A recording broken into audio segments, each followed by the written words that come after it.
in Life with Elizabeth, featuring Del Moore.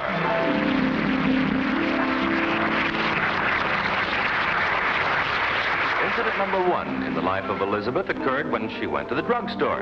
And when you go to the drugstore, what do you bring home? Books, naturally. Elizabeth. It's only me. How are you tonight? Frightened? What's that, a mystery story? Well, if it scares you, why don't you call Alvin in to protect you?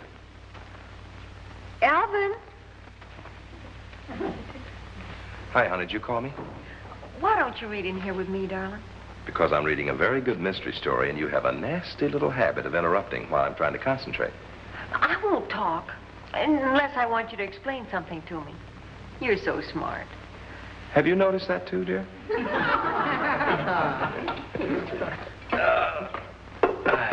that's fine. That's just fine. No. Oh, hey. Comfy? Hmm.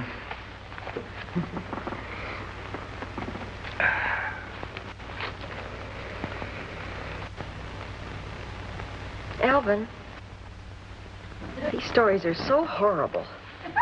Somebody's head just rolled down the stairs. Listen to this. There was a deathly stillness in the house. When the head rolled to the bottom of the staircase, it slowly opened its eyes and said, "My feet. Where are my feet? I've been defeated." Don't bother me with your head. I've got a ghost over here that's wandering around throwing poison darts at people.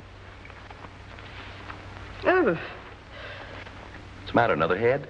No, a fly got caught between the pages. You know, it's funny how they try to build up the suspense, isn't it? The house is always deathly still. You ever notice? Yeah. And it's always nighttime. Like now. They kill me with this stuff. Hey, listen to this. As the fog rolled in, it enveloped the house like a sinister shroud. The two of them sat on the couch. Just like us. And what should have been a happy scene was filled with the foreboding of doom. They had no enemies that they knew of, and yet there was that mysterious noise that kept repeating like a heartbeat. Heartbeat? She didn't want him to know that she was frightened, and even he felt a coldness around his heart. Shall I turn on the radio, dear? It's broken. Oh. That was pretty clever, the way they built up the suspense. Yeah. Of course, the house is always way out in the country, isn't it? This one's in Manhattan.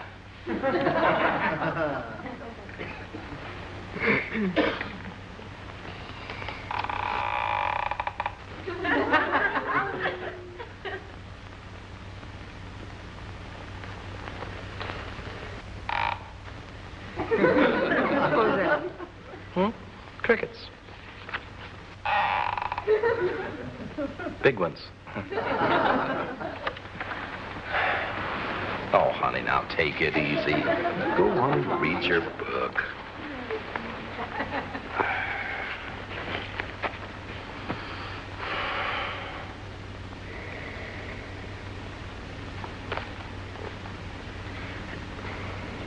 Alvin, isn't the house awfully quiet?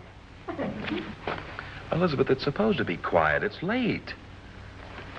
Look, honey, for goodness sake, now don't let a couple of little murder mysteries get you so upset. After all, I'm here. I know. Darling, I know I'm being positively ridiculous, but will you lock the front door? Oh, now, Elizabeth, don't get carried. All right, sweetie, of course I will.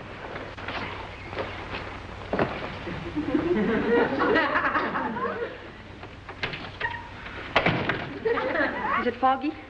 Like a shroud. Oh, now, honey, look, there's no reason for you to act...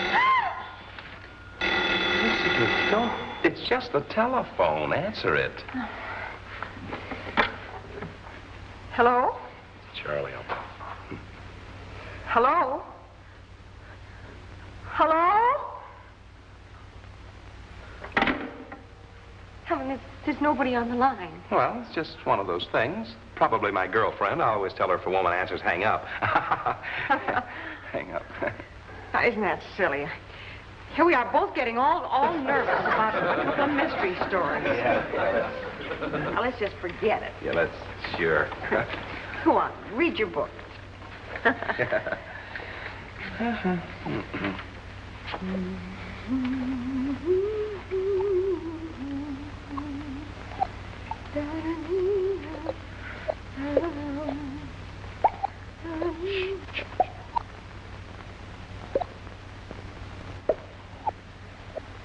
Like a heartbeat. Misses a beat every now and then. Oh, I'm scared. Now, take it easy. It's coming from in there. Go and investigate it, honey. You don't really think it's a heartbeat, do you? Go see what it is. If you think I'm going to go in there, you're crazy. Are you afraid? Yes. Well, I'll do it.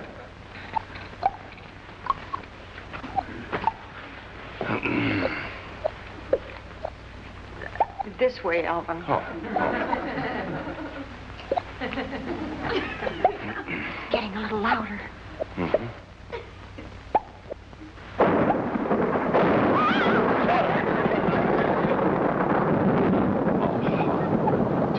Don't be ridiculous. It's just a thunderstorm. Maybe it's a head rolling down the stairs. Oh, now don't be silly. That's a heartbeat.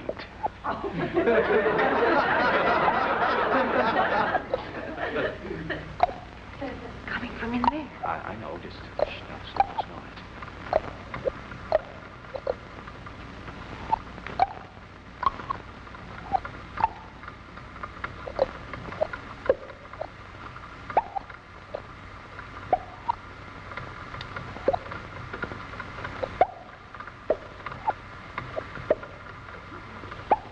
Honey. Here's your heartbeat.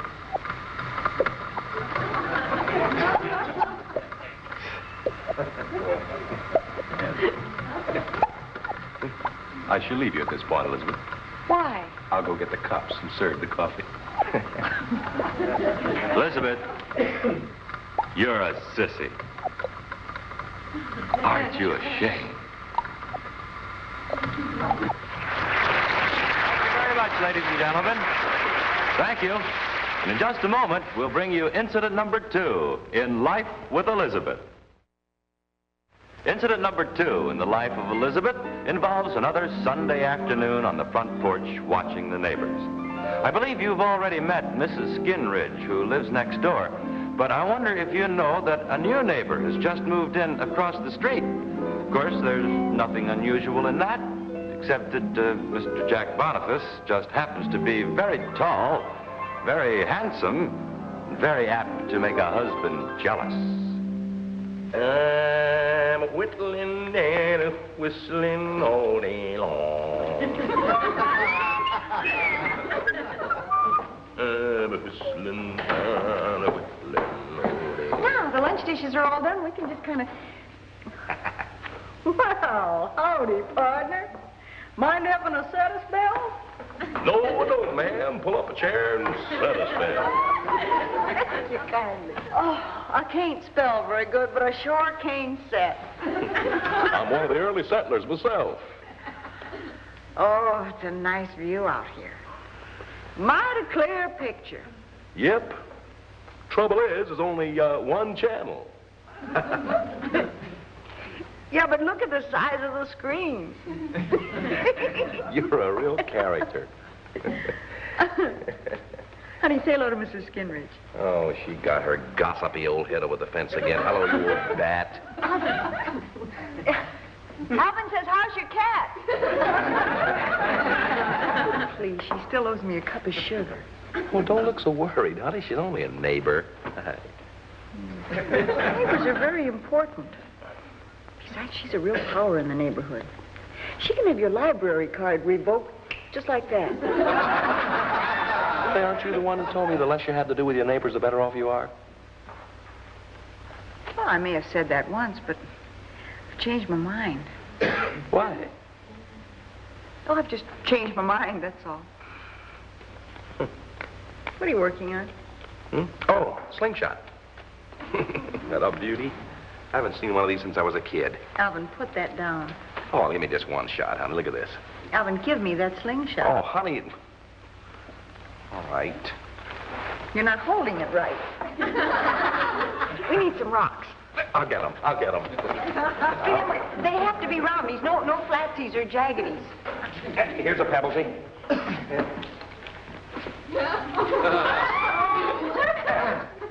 Now, let's get us some rocks. I had one, but you spoiled it. What? Dime says I hit it. Okay, you got a bet. Hey, wait a minute. Hit what? Wait.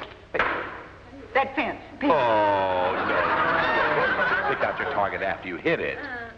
Well, if you're stupid enough to make a bet like that, that's your lookout. Dime says I hit that tree. Now, that's more like it. Which tree? Wait. That one. Oh. I'd make one of those sure bets myself. A dime says that I hit the porch. Dime says you hit your foot. Bet? Boy, whenever I make you know, I hit it. Alvin, give me that. It's my turn anyhow. No, you've had two turns. Come on. Oh, you've already had two. No, you've had two turns. It's my Look, turn. you make your own slingshot. I'm going to have mine. Alvin. Get out there. How do you do? Missed. How do you like Alvin? that? Put these things on. Nice day. Look at this. Try this. Alvin, will you stop making a spectacle of yourself? What are you talking about? I'm holding it just the way you told me to.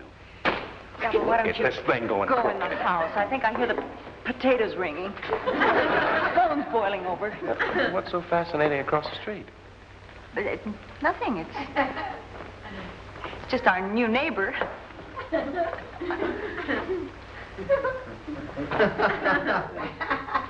So that's why you changed your mind about getting to know the neighbors. Don't be silly, Alvin.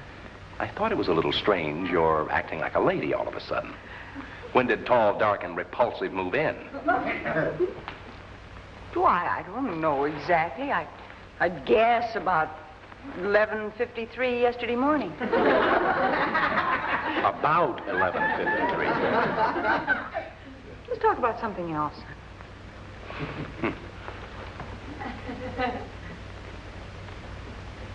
Spread it on a little thicker, Elizabeth. You can't see it from across the street. Don't be ridiculous, Alvin. The fact that Purdy Boy over there is walking around in a T-shirt would have nothing to do with it, huh, Elizabeth? Forgot your eyeshadow.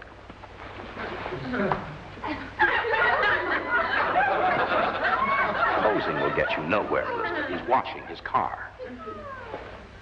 I'm not posing. Just that he's new in the neighborhood, and I just don't want him to think that all we do is go leaping around the lawn with slingshots.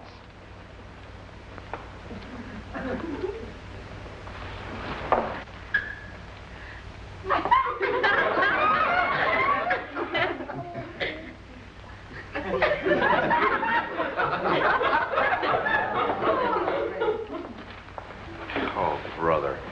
That was some production. What did he say?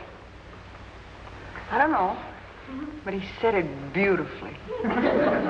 Well, let's go inside. It's getting a little cold out here. Sure it isn't getting jealous out here? Jealous? Who of what? You of him. I never get jealous, and you know it.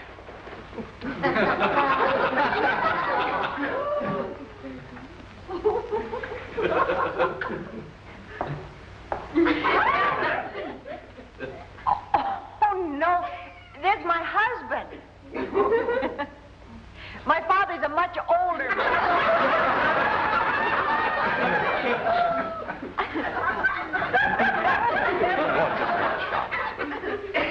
Sit down. Nerve. You jealous? No. Look me in the eye. You jealous? Yes. That's all I wanted to know. Dime says I hit the tin can. Honey, wait a minute. He's watching, honey. So what? He served his purpose. Dime says I hit the tin can. Which one? That one. Dime says I got a kiss. Which kiss? This one. Hey. Thank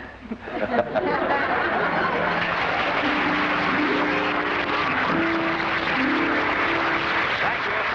Just a moment. We'll bring you incident number 3 in Life with Elizabeth. Incident number 3 in the life of Elizabeth occurred the day the car was being repaired down at Elmer's garage. If we hurry, maybe we can catch Elizabeth and Alvin before they have to go down and get it. Did you find the number yet, honey? Honey, there's no listing for Elmer's garage. Well, it wouldn't be listed like that. He thinks of himself as a doctor when it comes to working on cars. Doctor? Yeah, look up Elmer's Mechanical Sanitarium. You must be kidding. No, I'm not. To Elmer, each car he works on is like a patient. To Elmer's Horsepower Hospital. Oh, wait a minute. Elmer's Car Clinic. Where are you going? This I've got to see.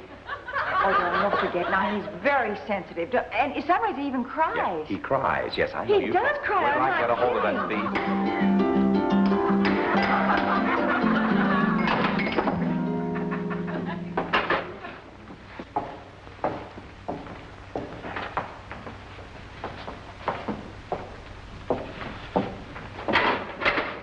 Honey, let him finish before we talk to him. Looks like he knows what he's doing on that one.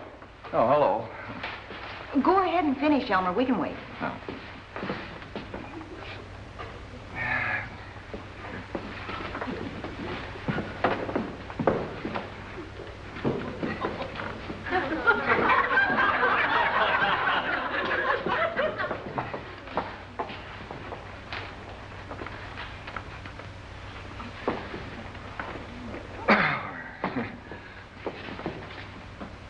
Help him, honey.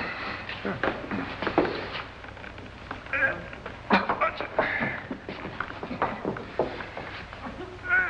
It's moving. Yeah, that ought to do it.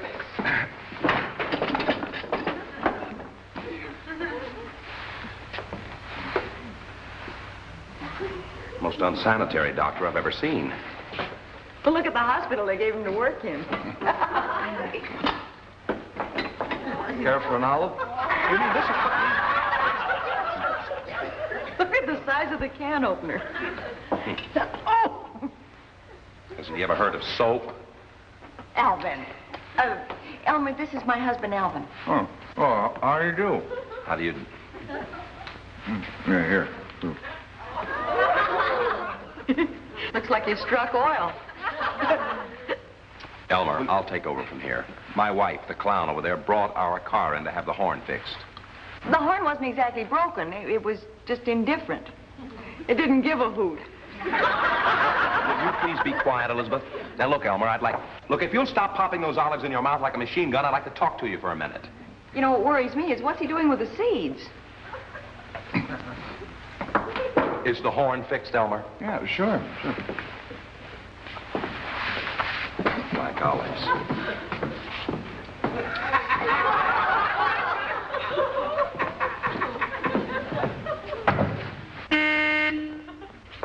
Well, that's more like it. Now, how much? Alvin, isn't the wheel supposed to be in the car? It helps. All right, Buster, what's been going on here? Well, I'm sure Elmer has a good explanation, honey. I'm waiting. You wouldn't want to drive a car with worn-out steering knuckles, would you? Well, the poor little things are worn out.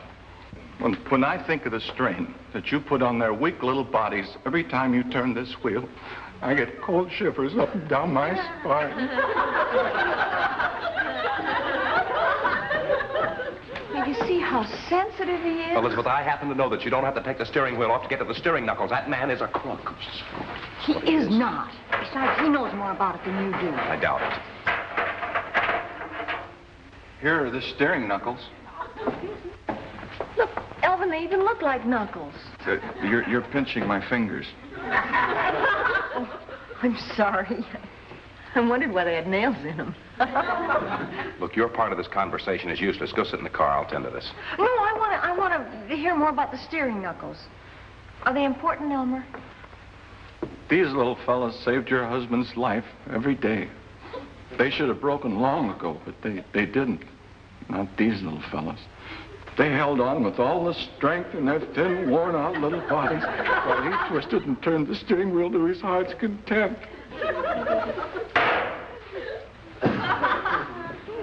You ought to be ashamed. Mean too. He won't do it again, Elmer. Elmer? Elmer. Elmer? Elmer!